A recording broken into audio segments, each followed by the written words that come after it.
clear sign that the government believes that the danger has not yet passed and that it needs additional powers to confront it. Earlier, the bodies of the 5 remaining British victims arrived at RAF Bryce Norton in Oxfordshire. The head of the US Senate Armed Services Committee has called on President Obama to reconsider the decision to pull out almost all US troops from Afghanistan by 2017. Speaking in Kabul, the Republican John McCain warned that the US might throw away the gains made. The Greek finance minister has delivered a defiant message a day before a referendum on the terms of the country's bailout. Yanis Varoufakis accused his country's creditors of terrorism and said they wanted the yes vote to win so they could humiliate the Greeks. Alexandra Charitatu is a yes campaigner and part of a team of self-appointed election observers who want a result endorsing the bailout. She criticised the government's approach to the poll. The government is using the government apparatus and all the series of mechanisms to promote the no campaign.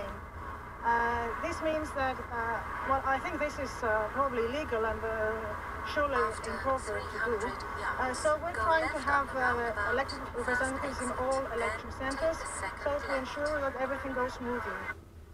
Housing campaigners have criticised government plans to help people buy and build homes and to raise the threshold for inheritance tax on most homes to £1 million. Ahead of George Osborne's budget on Wednesday, David Cameron has spoken of measures to build discounted homes for first-time buyers and to use public land. But both the charity Shelter and housing associations say the proposals will help only a small proportion of those in need. Dustin Brown, the German qualifier who put Rafael Nadal out at Wimbledon, is himself out of the tournament. He lost to Viktor Troicki of Serbia. 7-times champion Roger Federer is through to the last 16.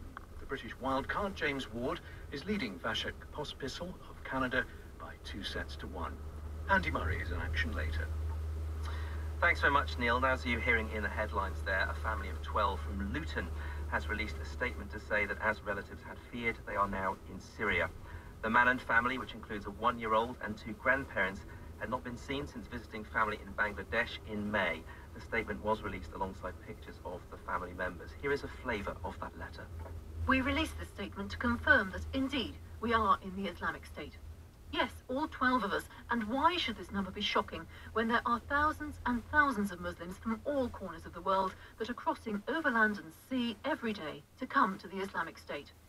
Don't be shocked when we say that none of us were forced against our will. It wasn't by the command of a single person in the family, but by the command of the Khalifa of the Muslims.